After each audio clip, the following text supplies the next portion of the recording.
السلام عليكم ورحمة الله وبركاته. وعليكم السلام ورحمة الله وبركاته. نحمده ونستعينه ونستغفره ونعوذ بالله من شرور أنفسنا ومن سيئات أعمالنا. من يهده الله فلا مضل له ومن يضلل فلا هادي له. ونشهد أن لا إله إلا الله وحده لا شريك له.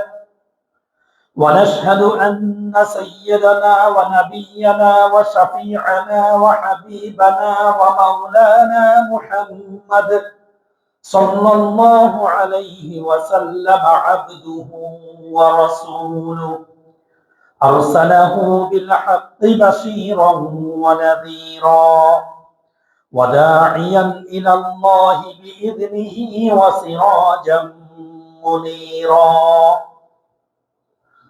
صلى الله تعالى عليه وعلى آله وأصحابه وسلم تسليما كثيرا كثيرا. أما بعد فأعوذ بالله من الشيطان الرجيم. بسم الله الرحمن الرحيم. وضرب الله مثلا قرية كانت آمنة مطمئنة يأتيها رزقها فكفرت بأنعم الله فأذاق الله لباس الجوع والخوف بما كانوا يصنعون. وقال سيدنا رسول الله صلى الله تعالى عليه وسلم: أخلص دينك يكفك العمل القليل، أو كما قال عليه الصلاة والسلام. اللهم صل على محمد وعلى آل محمد كما صليت على إبراهيم وعلى آل إبراهيم إنك حميد مجيد. اللهم بارك على محمد وعلى آل محمد كما باركت على إبراهيم وعلى آل إبراهيم إنك حميد مجيد. रुखसार से बुर्का का जरा पर्दा उठा दो, रुखसार से बुर्का का जरा पर्दा उठा दो, लिल्लाहि मुझे हुस्न खुदा दाद दिखा दो। ऐ बहर करम सदका हुसैन बिन अली का, प्यासा हो मुझे शरबत दीदार पिला दो। मैं दूर हूँ मजबूर हूँ ऐ सैयद आलम, मैं दूर हूँ मजबूर हूँ ऐ सैयद आलम, दीदार दिखाते नहीं आवाज सुना दो। ला इलाहा इल्लल्लाह, ला इलाहा इल्लल्लाह, ला इलाहा इल्लल्लाह, ला इलाहा इल्लल्लाह, ला इलाहा इल्लल्लाह, ला इलाहा इल्लल्लाह, ला इलाहा इल्लल्लाह, ला इलाहा इल्लल्लाह, ला इलाहा इल्लल्लाह, ला इलाहा इल्लल्लाह, ला इलाहा इल्लल्लाह मुहम्मदुर रसूलुल्लाह সাল্লাল্লাহু তাআলা আলাইহি ওয়াসাল্লাম। আলহামদুলিল্লাহ, মহান আল্লাহ রাব্বুল আলামিনের আলিশান দরবারে লাখ কোটি শুকরিয়া আদায় করি। আল্লাহ রাব্বুল আলামিন আজ 13 জমাদিউস সানি 1447 হিজরি, জমাদিউস সানি মাসের দ্বিতীয় জুমআ। মহান আল্লাহ রাব্বুল আলামিন দুনিয়ার সকল কাজ থেকে অবসর গ্রহণ করে একমাত্র আল্লাহ রাব্বুল আলামিনের সন্তুষ্টি অর্জন করার জন্য সপ্তাহের শ্রেষ্ঠতম দিন, শ্রেষ্ঠতম কাজ, আল্লাহর জমিনে শ্রেষ্ঠতম পবিত্র ঘর আল্লাহর মসজিদে আমাদেরকে উপস্থিত হওয়ার তৌফিক দান করেছেন। এই জন্য সবাই বলি আলহামদুলিল্লাহ। আল্লাহ রাব্বুল আলামিন আমাদেরকে ভালোবাসেন। আল্লাহ যদি আমাদেরকে ভালো না বাসতেন, আল্লাহর ঘরে আসার তৌফিক আমাদেরকে দিতেন না। আমরা যেহেতু আল্লাহর ঘর পর্যন্ত আসতে পেরেছি আল্লাহর হুকুম পালন করার জন্য, আল্লাহর দরবারে সিজদা দেওয়ার জন্য, আল্লাহর ঘরে আসতে পেরেছি, এটাই প্রমাণিত হয় যে আল্লাহ রাব্বুল আলামিন আমাদেরকে ভালোবাসেন। ভালোবাসেন বলেই আল্লাহ রাব্বুল আলামিন আমাদেরকে সিজদা দেওয়ার তৌফিক দান করেছেন। এই জন্য কোন এক বুজুর্গ বলেছিলেন যে আল্লাহ আমাকে ভালোবাসেন বলেই শীতের দিনে আল্লাহ রাব্বুল আলামিন লেপের নিচে থেকে, কম্বলের নিচ থেকে আমাকে ঘুম থেকে তুলে আল্লাহর দরবারে সিজদা দেওয়ার জন্য তৌফিক দান করেন। যে আল্লাহ তোমাকে লেপের নিচ থেকে, কম্বলের নিচ থেকে উঠার তৌফিক দেন না, সেই আল্লাহ আমাকে লেপের নিচ এবং কম্বলের নিচ থেকে উঠে আল্লাহর দরবারে সিজদা দেওয়ার জন্য তৌফিক দান করেন। দুইজনই কিন্তু আল্লাহর বান্দা। যে শুয়ে আছে সেও আল্লাহর বান্দা, যে উঠে এসে আল্লাহর দরবারে সিজদা করে সেও আল্লাহর বান্দা। এই জন্য তো বুখারী শরীফের মধ্যে আসছে, ইয়াবুলু শাইতানু ফি উযুনাইহি, আযান শোনার পরেও যারা ঘুম থেকে উঠে না, বিছানায় শুয়ে থাকে, শয়তান তাদের কানের মধ্যে প্রস্রাব করে। ইয়াবুলু শাইতান উযুনাইহি, দুই কানে, এক কান না। এখন একটু চিন্তা করি, যেই ব্যক্তির দিনটা শুরু হবে শয়তানের প্রস্রাব কানে নিয়ে, তার দিনটা কেমন হবে? আর যার দিনটা শুরু হবে আল্লাহর দরবারে সিজদা দেওয়ার মধ্য দিয়ে, তার দিনটা কেমন যাবে? বান্দা যখন সিজদা দেয় সুবহান রাব্বিয়াল আ'লা, আল্লাহর পবিত্রতা ঘোষণা করে, বলে আমি পবিত্রতা ঘোষণা করছি আমার রবের যিনি সবচেয়ে মহান, সবার উপরে। তখন আল্লাহ রাব্বুল আলামিন বলেন সাব্বাহতুকা সাব্বাহতানি, বান্দা তুই আমার পবিত্রতা ঘোষণা করেছিস, আমিও তোর পবিত্রতা ঘোষণা করলাম। সুবহানাল্লাহ। অর্থাৎ দুই দিকে হয় না, একদিকে হয় না, দুই দিক থেকেই হয়। বান্দা জমিনে আল্লাহকে ডাকে, আল্লাহ আরশে আজিম থেকে বান্দার ওই ডাকের আওয়াজ দেন। বান্দা যখন দুনিয়াতে সবচেয়ে তার দামি জিনিস কপালকে জমিনের মধ্যে ঠেকিয়ে মুখে স্বীকৃতি দেয় আল্লাহর পবিত্রতার, আল্লাহর বড়ত্বের, তখন আল্লাহ রাব্বুল আলামিন বলেন বান্দা তুই আমার পবিত্রতা ঘোষণা করছিস, তুই আমার পবিত্রতা ঘোষণা করার পরে তুই অপবিত্র থাকবি, এটা হবে না, আমিও তোর পবিত্রতা ঘোষণা করছি। আল্লাহ রাব্বুল আলামিন কালামে মাজিদের সূরা নাহলের 112 নম্বর আয়াতের মধ্যে আমাদেরকে উদ্দেশ্য করে আল্লাহ রাব্বুল আলামিন বলছেন, وَضَرَبَ اللَّهُ مَثَلًا قَرْيَةً كَانَتْ آمِنَةً مُطْمَئِنَّةً يَأْتِيهَا رِزْقُهَا فَكَفَرَتْ بِأَنْعُمِ اللَّهِ فَأَذَاقَهَا اللَّهُ لِبَاسَ الْجُوعِ وَالْخَوْفِ بِمَا كَانُوا يَصْنَعُونَ। আল্লাহ রাব্বুল আলামিন এক জনবসতির দৃষ্টান্ত দিচ্ছেন। মুফাসসিরিনে কেরামগণ এই আয়াতের তাফসীরের মধ্যে লিখছেন, মক্কা নগরীর ইতিহাস আল্লাহ রাব্বুল আলামিন এই আয়াতের মধ্যে বর্ণনা করছেন। আল্লাহ রাব্বুল আলামিন বলেন, মাতালান ক্বরিয়াতান কানাত আমিনাহ, ওই শহরটা ছিল, ওই জনবসতিটা ছিল নিরাপদ এবং শান্তিপূর্ণ। মুতমাইন্নাতান ইয়াতিহা রিজকুহা, চারিদিক থেকে আল্লাহর পক্ষ থেকে রিজিক আসতো। আল্লাহ রাব্বুল আলামিন রিজিক দিয়ে প্রাচুর্য দিয়ে ভরপুর করে দিয়েছিলেন। ফাকাফারাত বিআনউমিল্লাহ, যখন তারা আল্লাহর নিয়ামতের অকৃতজ্ঞতা শুরু করলো, ফাকাফারাত অস্বীকার করা, বিআনউমিল্লাহ আল্লাহ রাব্বুল আলামিন যে নিয়ামতগুলো দিয়েছেন সেই সব নিয়ামতের অস্বীকার করা শুরু করলো। আল্লাহর বান্দাদেরকে কষ্ট দিতে লাগলো।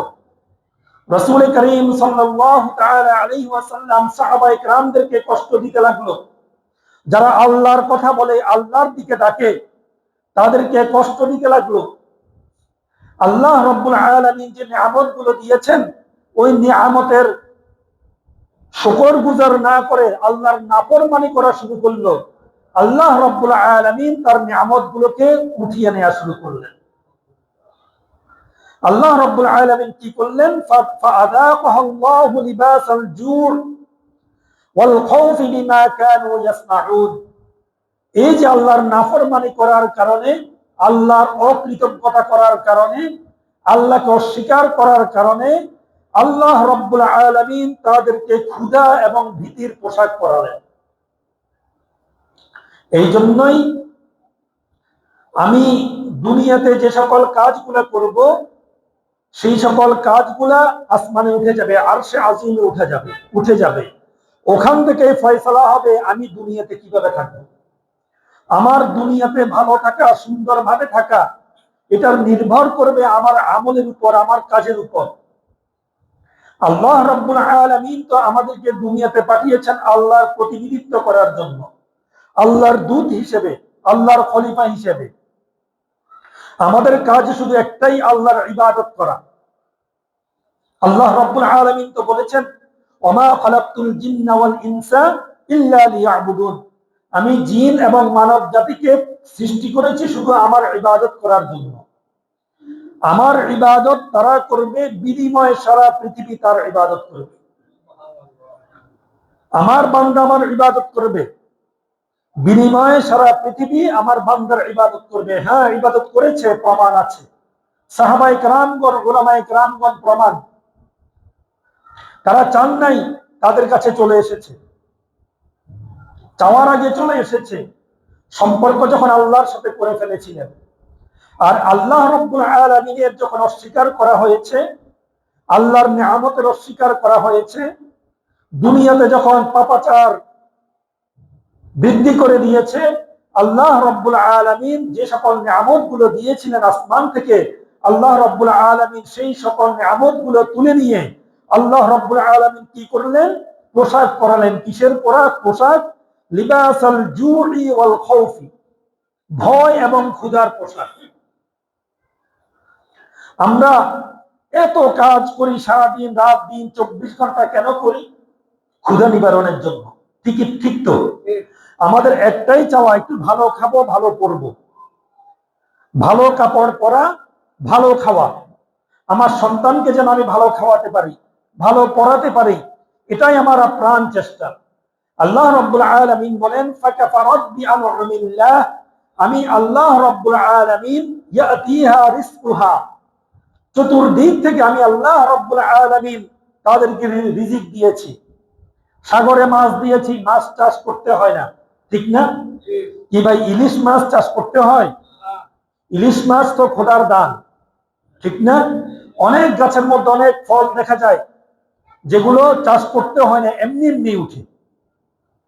আল্লাহ রাব্বুল আলামিন ওটাই বলছেন, ফাকাফারাত বিআনউমিল্লাহ, আমার এই দেয়া নিয়ামতের যখন অস্বীকার করবে, অস্বীকার করে আমি যে দাতা, যে রব, আমাকে যে ভুলে যাবে, আমি আল্লাহ রাব্বুল আলামিন তাদেরকে ক্ষুধা দিয়ে, তাদেরকে ভয় দিয়ে, ক্ষুধা এবং ভয়ের পোশাক পরাবো। এই জন্যই মুফাসসিরিনে কেরামগণ বলেন, দুনিয়াতে আমি কিভাবে থাকবো, কিভাবে খাবো, কিভাবে করব, এটার ফয়সালা হবে আমি জমিনে আল্লাহর হুকুম কিভাবে পালন করলাম, আল্লাহর হুকুম কিভাবে পালন করলাম, আল্লাহর ফরমাবরদারি কিভাবে করলাম। আমাদের আকাবির শাহ ওয়ালিউল্লাহ মুহাদ্দিস দেহলভী রাহিমাহুল্লাহ তাআলা আনহু, যার ছেলে ছিলেন শাহ আব্দুল আজিজ মুহাদ্দিস দেহলভী রাহিমাহুল্লাহ তাআলা আনহু, যিনি সর্বপ্রথম ইংরেজদের বিরুদ্ধে ফতোয়া দিয়েছিলেন।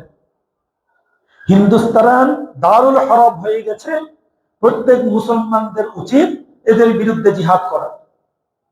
এই শাহ আব্দুল আজিজ মুহাদ্দিস দেহলভী রাহিমাহুল্লাহ তাআলা আনহুর ফতোয়ার পরে মুসলমানরা ইংরেজদের বিরুদ্ধে যুদ্ধ করা বা ইংরেজদের বিরুদ্ধে প্রতিবাদ করা শুরু করেছিল। তো শাহ ওয়ালিউল্লাহ মুহাদ্দিস দেহলভী রাহিমাহুল্লাহ তাআলা আনহু তিনি হাদিস পড়াতেন। একটা হাদিস,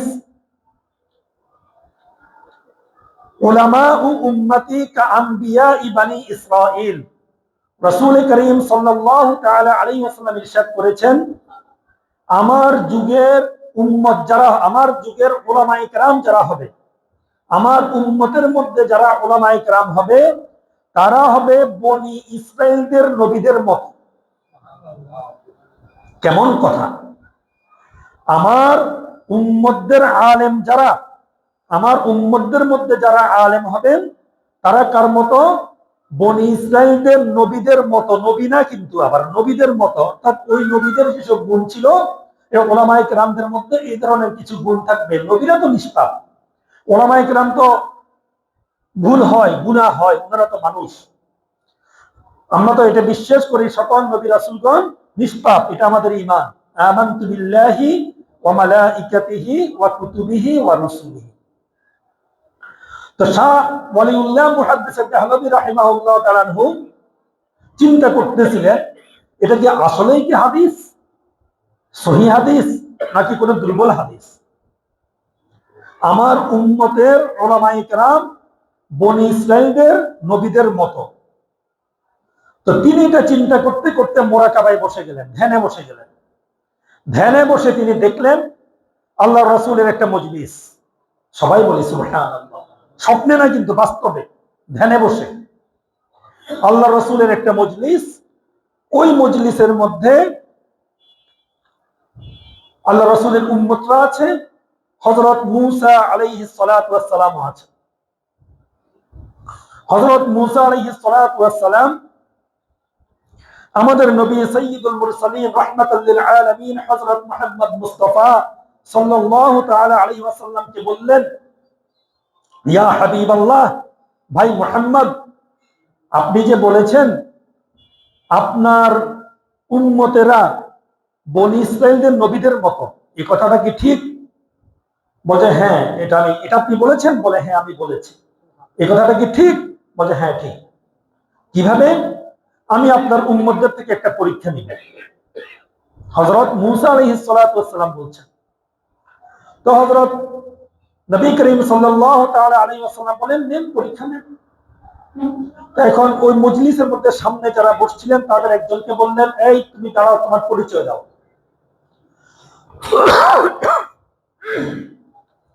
তোমার নাম কি, তোমার পরিচয় দাও। দাঁড়ালেন একজন, দাঁড়িয়ে তিনি বললেন, আমার উপনাম আবু হামেদ, আমার নাম মুহাম্মদ, মানুষ আমাকে গাজালি বলে ডাকে। আমি নিজামিয়া মাদ্রাসায় পড়েছি, ওই মাদ্রাসার প্রধান শিক্ষক ছিলাম। এতটুকু যখন বলেছেন, হযরত মূসা আলাইহিস সালাতু ওয়াস সালাম বলে, থামো, তোমার কি আমি এত কথা জিজ্ঞাসা করেছি? তোমাকে আমি জিজ্ঞাসা করেছি তোমার পরিচয় দাও, তোমার নাম দাও, তোমার নাম বলো। তুমি তোমার উপনাম, তোমার উপাধি, তুমি কোন মাদ্রাসায় পড়েছো, কি করেছো, তুমি সবকিছু বলা শুরু করলা, ব্যাপার কি? তোমাকে তো আমি এত কিছু জিজ্ঞাসা করি নাই। ওই আল্লাহর বান্দা, তিনি কে ছিলেন? হুজ্জাতুল ইসলাম ইমাম গাযালী রাহিমাহুল্লাহু তাআলা আনহু, যিনি ছিলেন বিশ্ববিখ্যাত দার্শনিক। রহ গিয়া রুসমে আযা, रह गया रुस्म आजा रूह बेलाली न रही, फलसफा रह गया तलकीन गजाली न रही। আজান আছে, আজানের কথা আছে, কিন্তু হযরত বেলাল রাদিয়াল্লাহু তাআলা আনহু সেই রূহ আজানের মধ্যে পাওয়া যায় না। দর্শন শাস্ত্র আমরা পড়ি, কিন্তু ইমাম গাযালির সেই দর্শন আমরা খুঁজে পাই না, যে দর্শন দ্বারা আল্লাহকে পাওয়া যায়। আল্লাহকে কিভাবে পাওয়া যায় যে শাস্ত্রের মধ্যে আছে সেটা এখন আর খুঁজে পাওয়া যায় না। তো ইমাম গাজালী রাহিমাহুল্লাহ তাআলা যখন জিজ্ঞাসা করলেন, তোমাকে আমি এত এত কিছু জিজ্ঞাসা করেছি, তুমি শুধু তোমার নাম বলবে, পরিচয় দিবে, এতটুকু? বলছে, হুজুর আপনি যদি অনুমতি দেন, আপনার প্রশ্নের উত্তর দেওয়ার আগে আমি একটা প্রশ্ন করি আপনাকে। হযরত মূসা আলাইহিস সালাম বলে যে, বলো কি প্রশ্ন? বলে, আপনি যখন তুর পাহাড়ে গেলেন, আল্লাহ রাব্বুল আলামিন আপনাকে বললেন, ওয়ামা তিলকা বিয়ামিনিকা ইয়া মূসা, মূসা তোমার হাতে এটা কি? আপনি উত্তর দিলেন কি, ক্বালা হিয়া আসাই, এটা আমার লাঠি। আতাওয়াক্কাউ আলাইহা, এটার উপর আমি ভর করি। ওয়া আহুশু আলাইহা ওয়া আহুশু আলা গনামি, এবং এটা দিয়ে, লাঠি দিয়ে আমি ছাগলের জন্য পাতা সংগ্রহ করি, খাবার সংগ্রহ করি।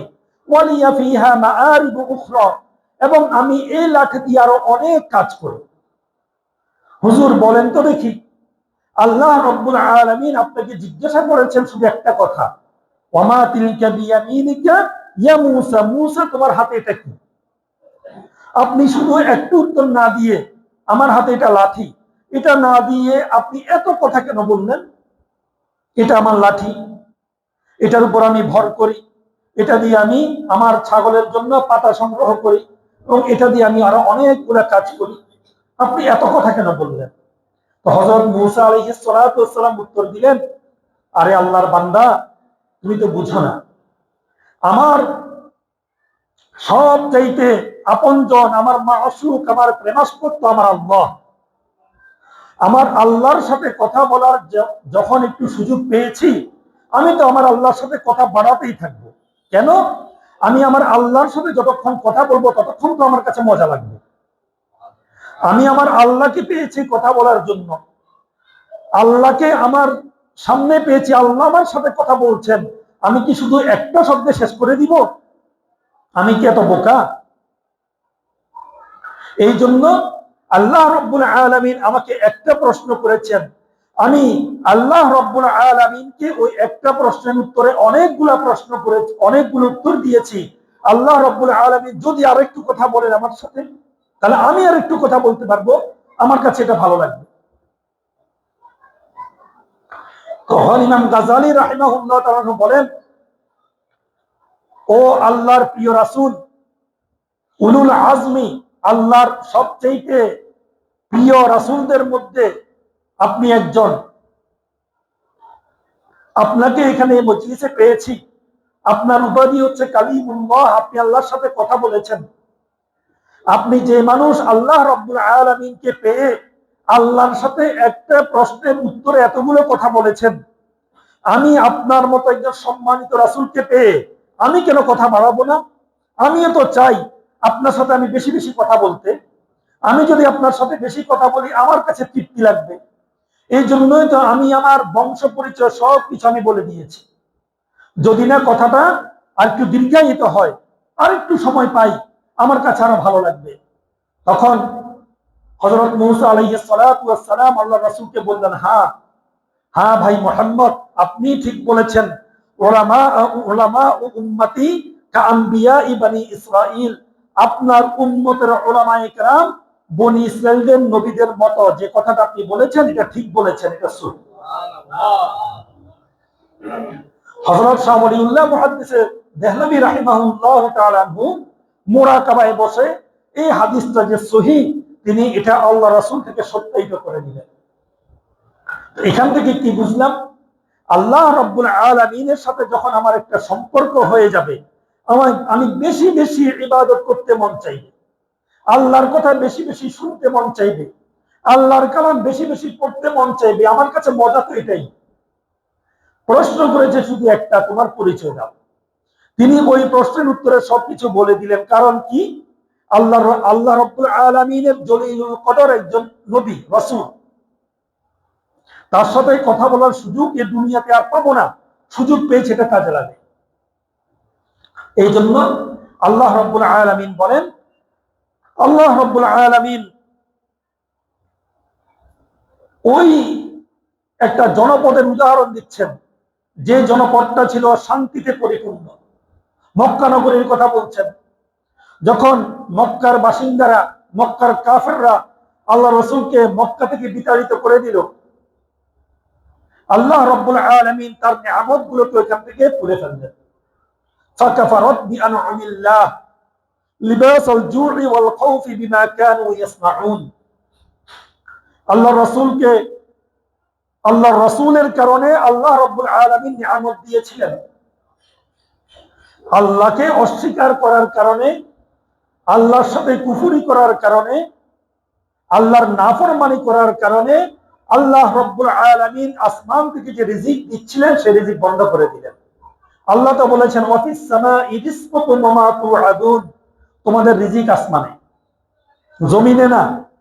আমরা মনে করি আমরা বীজ বপন করে ধান হয়, না না, এরকম না। রিজিকের ফয়সালা হয় আসমানে। আমার কাজ অনুযায়ী আল্লাহ রাব্বুল আলামিন আমার জন্য রিজিক দান করেন।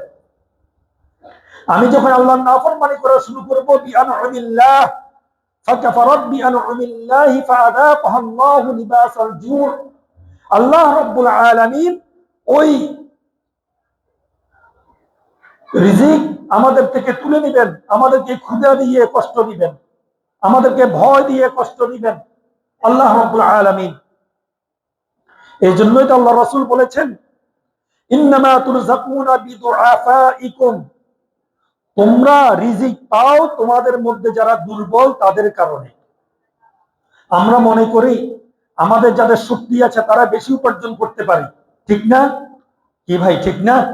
আমাদের শরীরে শক্তি আছে, আমরা বেশি উপার্জন করি না। আল্লাহ রাসূল বলেন না, তোমাদের মধ্যে যারা দুর্বল তাদের কারণেই তোমরা সবল যারা তারা রিজিক পাও, না হলে তোমরা রিজিক পেতে না। যখন পৃথিবীতে তোমরা বিপর্যয় সৃষ্টি করবে, আল্লাহর হুকুম মানবে না, আল্লাহ রাব্বুল আলামিন তো বলেছেন ইন্নী জাইলুন ফিল আরদি খলিফা, আমি দুনিয়াতে আমার খলিফা বানাচ্ছি, আমার প্রতিনিধি পাঠাচ্ছি। খলিফার কাজ, প্রতিনিধির কাজ, দূতের কাজ ওই রাষ্ট্রের কি করা? ওই রাষ্ট্রের প্রতিনিধিত্ব করা। আমাদের বাংলাদেশের সবগুলো রাষ্ট্রের একটা একটা দূত আছে না, দূতাবাস আছে না। রাষ্ট্রদূতদের কাজ কি? একটা রাষ্ট্রের প্রতিনিধিত্ব করা। ঠিক একইভাবে যারা ঈমান আনে, যারা আল্লাহর উপর ঈমান আনে, যারা মুসলমান হয়, তাদের প্রত্যেকের উপরে ফরজ আল্লাহর বিধান পৃথিবীতে প্রতিষ্ঠিত করা, আল্লাহর হুকুম নিজে পালন করা এবং অপরকে পালন করানো। এটা হচ্ছে তাদের উপরে ফরজ। মানুষ যখন এই কাজ থেকে সরে যাবে, আল্লাহর নাফরমানি করা শুরু করবে, তখন আল্লাহ রাব্বুল আলামিন একের পর এক আযাব আর গজব দিতে থাকবেন। আল্লাহ রাসূলের একটা লম্বা হাদিস, তিরমিজি শরীফের হাদিস, এই যে আমাদের ভূমিকম্প হচ্ছে, শুধু বাংলাদেশে নয়, আশেপাশে আরো অনেকগুলো দেশে হয়েছে, শ্রীলঙ্কাতে হয়েছে, বন্যা হয়েছে, কত শত মানুষ যেন মারা গেল, 600 না কতশো মানুষ মারা গেল, 600 প্লাস, 14 লাখ মানুষ ক্ষতিগ্রস্ত হয়েছে। আরো বার্মাতে ভূমিকম্প হয়েছে। কালকে তো আমরা যখন ফজর নামাজের মুনাজাত করছিলাম তখনও ভূমিকম্প হয়েছে। ভূমিকম্প কেন হয়? কারণ কি? আল্লাহ রাসূল 15টা কারণ বলেছেন। 15টা অপরাধের কারণে আল্লাহর পক্ষ থেকে আযাব আসে। কোন ধরনের আযাব আসে? আল্লাহ রাসূল বলেন, যখন এই 15টা অপরাধ সংগঠিত হবে, তখন তোমরা আগুনের বাতাস, অগ্নিবায়ু, ভূমিধস অর্থাৎ ভূমিকম্প অথবা চেহারা বিকৃতির আযাবের অপেক্ষা করো। চেহারা বিকৃত হয়ে যাবে, চেহারা নষ্ট হয়ে যাবে, গুনাহ করতে করতে, আল্লাহর নাফরমানি করতে করতে। এই 15টা অপরাধ আপনারা হিসাব করুন। 1 নাম্বার, আল্লাহ রাসূল বলেন ইদা কানাল মাগনামু দুলান, যখন গনিমতের সম্পদ ব্যক্তিগত সম্পদে পরিণত হবে। গনিমতের সম্পদ মানে যুদ্ধের মধ্যে যে সম্পদগুলো মুসলমানদের হাতে আসে, তখন এগুলো সবাইকে বন্টন করে দিতে হবে।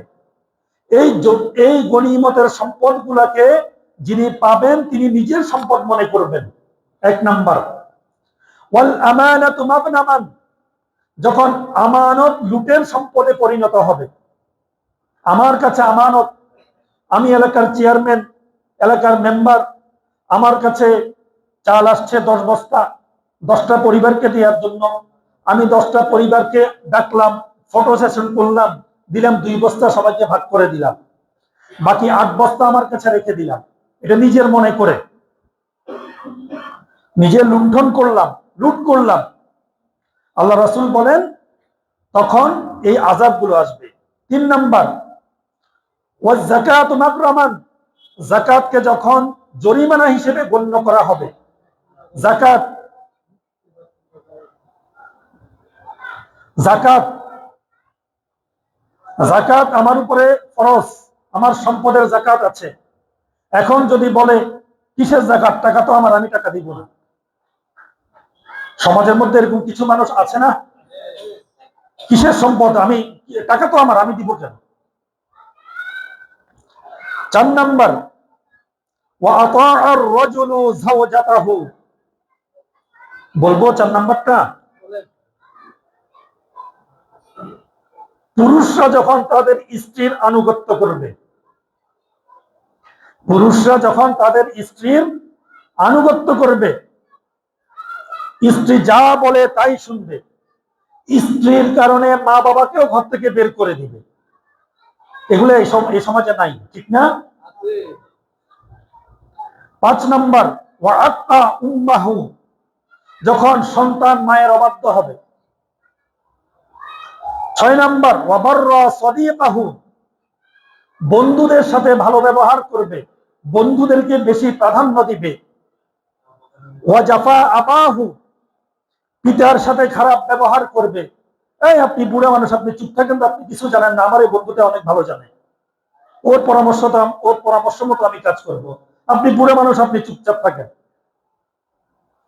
রাত যখন 10টা 11টা 12টা হয়ে যায়, বাবা যখন বলে বাবা মোবাইল টিপিস না, ঘুমা, সকালে ফজর নামাজ পড়িস, আর আমি আমার বন্ধুর সাথে জরুরি কথা বলতেছি, চুপ থাকেন, আপনি আপনার ঘুম, আপনি যান। ওয়ারতাফাআতিল আসওয়াতু ফিল মাসাজিদ, মসজিদের মধ্যে হট্টগোল হবে, শোরগোল হবে। হয় কি কি ভাই, মসজিদের মধ্যে আওয়াজ হয়? যতই বলি ভাই মসজিদ আওয়াজ করিয়েন না, মসজিদ আওয়াজ করিয়েন না, মসজিদ আল্লাহর ঘর, কথা বলা নাই, ওই এই কোনায় ওই কোনায় দুনিয়ার সকল কথা মসজিদের মধ্যে। ওয়াকানা যাঈমুল কওমি আজদালাহুম, সমাজের সবচেয়ে খারাপ চরিত্রের লোক হবে তার সম্প্রদায়ের নেতা। ওয়া আকরিমুর রাজুলা মাখাফাতা শাররিহি, কোন ব্যক্তিকে তার অনিষ্টতার ভয়ে সম্মান করা হবে। তারে যদি আমি সালাম যদি না দিই, সম্মান যদি না করে, সে আমার ক্ষতি করবে। মনে করেন আমার মেয়ে স্কুলে যায়, এলাকার মধ্যে বখাটে পোলা পাই, ওখানে বসে আছে মোটরসাইকেল নিয়ে, সিগারেট খাচ্ছে। আমি একজন মুরব্বী মানুষ, এখন ওরা চায় যে আমি ওদেরকে সম্মান করি। আমি যাই বললাম আসসালামু আলাইকুম বাবা, তোমরা কেমন আছো? তখন তারা খুশিতে বলবে ওই যে মুরব্বী তো আমাকে সালাম দিল। তা আমি যে ওকে সালামটা দিলাম, কেন সালাম দিলাম? আমার সালাম দেওয়ার উদ্দেশ্য, বাবা আমার মেয়েটা রাস্তা দিয়ে একা একা যাবে, ওকে ডিস্টার্ব করবা না, এটাই তো উদ্দেশ্য। এই সালামের উদ্দেশ্য কিন্তু শান্তি না, এই সালামের উদ্দেশ্য তোমার অনিষ্টতা থেকে বেঁচে থাকা। আল্লাহ রাসূল বলেন যখন কোন ব্যক্তিকে তার অনিষ্টতার ভয়ে সম্মান করা হবে। ওয়াশুরিবাতিল খুমুর, যখন শরাব পান করা হবে, মদ পান করা হবে। শুধু মদ নয়, হাদিসের ব্যাখ্যায় এসেছে শুধু মদ নয়, মাদক জাতীয় যত জিনিস আছে যেগুলো খেলে নেশা হয়, যেগুলোর কারণে এলাকা পরিবেশ নষ্ট হয়ে যায়। ওয়ালুবিসাল হারিরু, রেশমি বস্ত্র পরিধান করা হবে, পুরুষরা রেশমি পোশাক পরা তাদের জন্য জায়েজ নেই। ওয়াত্তুখিদাতিল কানায়াতু, নর্তকী গায়িকাদের প্রতিষ্ঠিত করা হবে। প্রতিষ্ঠিত করা মানে বুঝেন, তাদের বিভিন্ন বিজ্ঞাপন দেওয়া হবে, এখানে কনসার্ট হবে, এখানে গান হবে, এখানে আপনারা আসবেন। প্রতিযোগিতা লাগবে, কোন নায়িকাকে কোন গায়িকাকে কত টাকা দিয়ে আনতে পারে। তুমি অমুককে এনেছ, আমরা অমুককে আনবো, ওর ভিজিট 50,000, ওর হচ্ছে 1 লাখ টাকা। ওয়াল মাআজিফু, বাদ্যযন্ত্রগুলোর বৃদ্ধি পাবে, যখন চারিদিকে শুধু ঢোল তবলা বাজবে। ওয়ালাআনা আখিরু হাদিহিল উম্মতি আউওয়ালাহা, এই উম্মতের শেষ সময়ের লোকেরা তাদের পূর্বের যুগের লোকদেরকে অভিসম্পাত করবে। এই আমার বাপ দাদারা কি জানতো, ইমাম আবু হানিফা কি জানতো, অমুক হুজুর কি জানতো, তার চেয়ে আমি কম জানি? এই যুগের উম্মতেরা তার আগের যুগের লোকদেরকে অভিসম্পাত করবে। আল্লাহ রাসূল বলেন, ফালিয়ারতাকিবু ইনদা যালিকা রিহান হামরা আও খাসফান আও মাসখা, তখন তোমরা একটা আগুনের বাতাস, অগ্নিবায়ু, অথবা ভূমিধস, অথবা চেহারা বিকৃতি, অথবা পাথর বর্ষণ স্বরূপ শাস্তির এবং আরো আলামতের অপেক্ষা করবে, যেটা একের পর এক তোমাদের উপর আসতেই থাকবে। কিভাবে আসবে?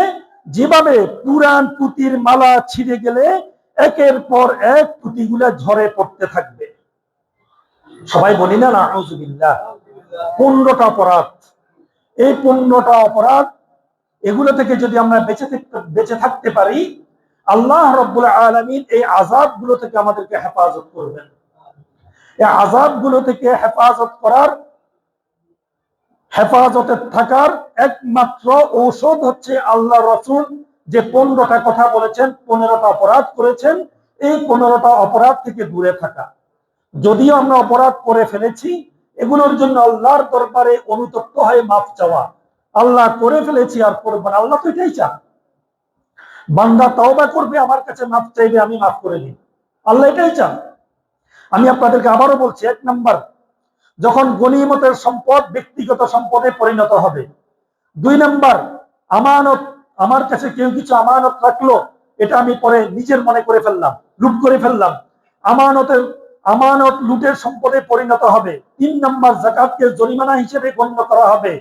4 নাম্বার, পুরুষরা তাদের স্ত্রীর আনুগত্য করবে। 5 নাম্বার, মায়ের অবাধ্য হবে। 6 নাম্বার, বন্ধুর সাথে ভালো ব্যবহার করবে, বন্ধুর কথাবার্তাকে প্রাধান্য দেবে। 6 নাম্বার। 7 নাম্বার, পিতার সাথে খারাপ ব্যবহার করবে। 8 নাম্বার, মসজিদের মধ্যে শোরগোল হবে। 9 নাম্বার, সবচেয়ে খারাপ চরিত্রের লোক হবে তার সম্প্রদায়ের নেতা। 10 নাম্বার, কোন ব্যক্তিকে তার অনিষ্টতার ভয়ে সম্মান করা হবে। 11 নাম্বার, যখন মদ বা মাদক জাতীয় জিনিসগুলো পান করা হবে। 12 নাম্বার, রেশমি বস্ত্র পরিধান করা হবে। 13 নাম্বার, নর্তকী গায়িকাদের প্রতিষ্ঠিত করা হবে। 14 নাম্বার, বাদ্যযন্ত্রগুলোর বৃদ্ধি পাবে। 15 নাম্বার, এই উম্মতের শেষ সময়ের লোকেরা তাদের পূর্বের যুগের লোকদের অভিসম্পাত করবে। এগুলো যদি আমাদের মধ্যে থেকে থাকে, আমরা এগুলো থেকে আল্লাহর কাছে পানা চাইতে হবে। এগুলো যদি আমাদের মধ্যে থেকে থাকে, এগুলোকে পরিহার করতে হবে।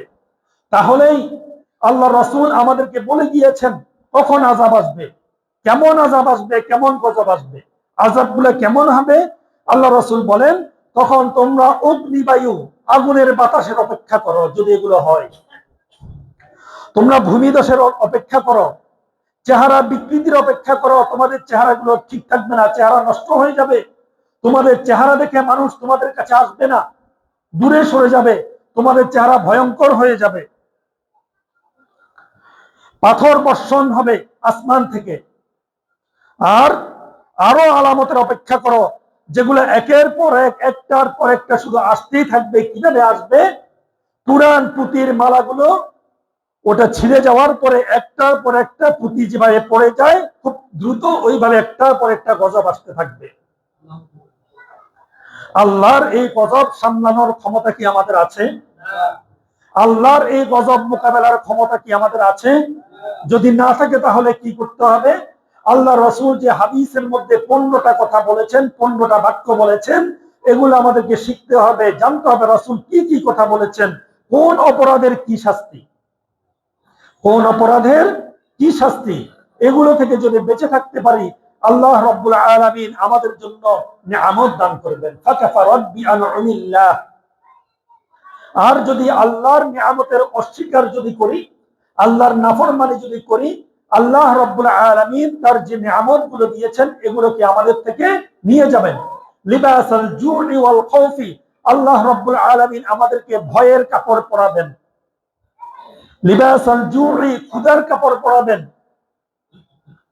এখন আগের তুলনায় আমাদের দেশের মানুষের সম্পদ বেড়েছে না? কি ভাই, বেড়েছে না? আজকে থেকে 50 বছর আগে কেউ কি 1 কেজি আঙ্গুর কিনতো? ভাই কথা বলেন। আজকে থেকে 50 বছর আগে কেউ 1 কেজি আঙ্গুর কিনতো? না, কিনতো না। আর অথচ এখন 1 কেজির নিচে কেউ কিনে না অধিকাংশ মানুষ, ঠিক না? 1 কেজির নিচে যদি কেউ কিনে, তাহলে হয়তো আধা কেজি কিনে, এতটুকু, ঠিক না? সম্পদ বেড়েছে, আল্লাহ রাব্বুল আলামিনের নিয়ামত বেড়েছে, শান্তি নাই কেন? শান্তি নাই কেন? গরুর গোশতের দাম বাড়ছে, তারপরেও গরুর গোশতের চাহিদা আছে, মানুষ খাচ্ছে, ঠিক না? শান্তি নাই কেন? আল্লাহ রাব্বুল আলামিন যে নিয়ামত দিয়েছেন, বরকত দিয়েছেন, সেগুলো আল্লাহ রাব্বুল আলামিন তুলে নিয়ে যাচ্ছেন আমাদের নাফরমানের কারণে। খাবো কিন্তু শান্তি পাবো না। ঔষধ খাবো, ঔষধে কাজ হবে না। ঘরের মধ্যে ঔষধের অভাব নাই, ঔষধ খাই, সুস্থ হই না। একদিকের ওষুধ খেলে অন্যদিকে সমস্যা হয়, ঠিক না? হার্টের জন্য ওষুধ খেলে ফুসফুসে সমস্যা হয়, ওটার জন্য ওষুধ খেলে প্রেসারের সমস্যা হয়। একদিকে হলে একদিকে সমস্যা হয়, কেন? কারণ কি? আল্লাহ রাব্বুল আলামিনের নাফরমানি। এই জন্য মুহতারাম হাজিরিন, আল্লাহ রাব্বুল আলামিন আমাদেরকে সময় দিয়েছেন, সুযোগ দিয়েছেন। আল্লাহ রাসূল বলেছেন, ইন্নাল্লাহা ইয়াকবালু তাওবাতা মা লাম ইউগারগির। আল্লাহ রাব্বুল আলামিন, নিশ্চয় আল্লাহ রাব্বুল আলামিন তওবা কবুল করেন সাকরাতুল মউত পর্যন্ত, গড়গড় শব্দ আসা পর্যন্ত। আল্লাহ রাব্বুল আলামিন আমাদেরকে সুযোগ দিয়ে রেখেছেন, বান্দা মাফ চাও, মাফ চাও, মাফ চাও, ইস্তাগফিরু রাব্বাকুম, তোমাদের রবের কাছে মাফ চাও, ইস্তিগফার করো, ফিরে আসো, তুবু ইলাল্লাহ, আমার কাছে ফিরে আসো, আমার কাছে ফিরে আসো। এই জন্য এই হাদিসের মধ্যে যে 15টা কথা বলা হয়েছে, এই 15টা কথা যদি আমাদের মধ্যে থাকে, আমাদের এলাকার মধ্যে যদি থাকে, আমাদের সমাজের মধ্যে যদি থাকে, এগুলোকে সবাই মিলে ইনশাআল্লাহ আমরা পরিহার করব, যদি আমরা শান্তিতে থাকতে চাই, যদি আল্লাহর পক্ষ থেকে নিয়ামত প্রাপ্ত হতে চাই, ঠিক না? আমরা সবাই আল্লাহর পক্ষ থেকে নিয়ামত প্রাপ্ত হতে চাই না? কেউ তো চাই না আল্লাহর পক্ষ থেকে গজব এসে আমাদেরকে ধ্বংস করে দিক, এটা তো কেউ চাই না। আমাদের সকল কিছু একটু শান্তিতে থাকার জন্য, ভালো থাকার জন্য, এই ভালো থাকার প্রেসক্রিপশন আল্লাহর রাসূল তার হাদিসের মধ্যে বলে দিয়েছেন। আমরা চারিদিকে খুঁজি, শুধু খুঁজি 1000 টাকা 500 টাকার ইনকামের জন্য দিন রাত একাকার করি। অথচ আল্লাহ রাসূল বলেন, যে ব্যক্তি ফজরের নামাজ যথাযথভাবে জামাতের সাথে আদায় করলো, সে আল্লাহর জিম্মায় চলে গেল। যে ব্যক্তি ফজরের পরে সূরা ইয়াসিন তিলাওয়াত করলো, সারা দিনের তার জিম্মাদার আল্লাহ রাব্বুল আলামিন হয়ে গেলেন। যে ব্যক্তি মাগরিবের নামাজের পরে সূরা ওয়াকিআ তিলাওয়াত করলো, তার ঘরে কখনো দারিদ্রতা আসবে না। আগেও বলেছিলাম, হযরত আব্দুল্লাহ ইবনে মাসউদ রাদিয়াল্লাহু তাআলা অসুস্থ ছিলেন, তাকে দেখতে গেলেন হযরত ওসমান গনি রাদিয়াল্লাহু তাআলা, তখন তিনি খলিফা ছিলেন। তিনি গিয়ে বললেন, হযরত কি হয়েছে আপনার, আপনি অসুস্থ? তিনি বললেন, আমার অসুস্থতা হচ্ছে আমার গুনাহ, আমার গুনাহের কারণে আমি অসুস্থ হয়ে গিয়েছি। তো হযরত ওসমান রাদিয়াল্লাহু তাআলা তার পকেট থেকে কিছু দিনার দিরহাম বের করে দিলেন। এটা কি? বলে যে এটা আমার পক্ষ থেকে হাদিয়া। কেন হাদিয়া? আপনি তো অসুস্থ, আপনি তো কোনো টাকা পয়সা ইনকাম করতে পারছেন না, ঘর থেকে বের হতে পারছেন না, এই জন্য হয়তো ঘরের পরিবারের সদস্যরা কষ্টে আছে, এই জন্য আমি আমার পক্ষ থেকে এটা হাদিয়া দিলাম, আপনি খরচ করবেন। হযরত আব্দুল্লাহ ইবনে মাসউদ রাদিয়াল্লাহু তাআলা বিছানায় এসে, অসুস্থ মানুষ, তিনি বলেন, কে বলেছে আমার ঘরের মানুষ কষ্টে আছে? আমি যেদিন আমার রাসূল করিম সাল্লাল্লাহু তাআলা আলাইহি ওয়াসাল্লামের মুবারক জবান থেকে শুনেছি যে ঘরের মধ্যে মাগরিবের নামাজের পরে সূরা ওয়াকিআ তেলাওয়াত করা হয়, ওই ঘরের মধ্যে কখনো দারিদ্রতা প্রবেশ করবে না। এটা শোনার পরে আমি আমার ঘরের প্রত্যেকটা সদস্যকে সূরা ওয়াকিআ শিখিয়ে দিয়েছি। প্রত্যেকদিন তারা মাগরিবের নামাজের পরে সূরা ওয়াকিআ তেলাওয়াত করে, ফজরের পরে সূরা ইয়াসিন তেলাওয়াত করে। আলহামদুলিল্লাহ, আমার ঘরের মধ্যে কোনো অভাব নাই। রিজিকের ফয়সালা কোথায় হয়? কে বলেছেন? আল্লাহ বলেছেন, ওয়াফিস সামাই রিজকুকুম, তোমাদেরকে যে রিজিক দেই, সেই রিজিক আসমানের মধ্যে। হ্যাঁ, আমাদের কর্মের কারণে, আমাদের ইন্নাল্লাহা হুয়ার রাজ্জাকু যুল কুওয়াতিল মাতিন, ইন্নাল্লাহা ইয়ারযুকু মান ইয়াশাউ বিগাইরি হিসাব। আল্লাহ রাব্বুল আলামিন বলেন, আল্লাহ যাকে ইচ্ছা তাকে বিনা হিসেবে রিজিক দান করেন, সম্মানের রিজিক দান করেন। সম্মানের রিজিক পেতে যদি হয় আল্লাহর ফরমাবরদারি করতে হবে, সকল প্রকার অশ্লীল এবং পাপাচার থেকে আমাদেরকে মুক্ত থাকতে হবে, তাহলেই ইনশাআল্লাহ আমরা শান্তিতে থাকতে পারবো ইনশাআল্লাহ। আল্লাহ রাব্বুল আলামিন আমাদের সবাইকে সকল প্রকার পাপাচার থেকে, আল্লাহ রসুলের এই হাদিসের মধ্যে যে 15টা অপরাধের কথা বলেছেন, এই 15টা অপরাধ থেকে যেন আমরা বেঁচে থাকতে পারি, আল্লাহ রাব্বুল আলামিন আমাদের সবাইকে তৌফিক দান করুন, আমিন। ওয়া আখিরু দাওয়ানা আলহামদুলিল্লাহি রাব্বিল আলামিন।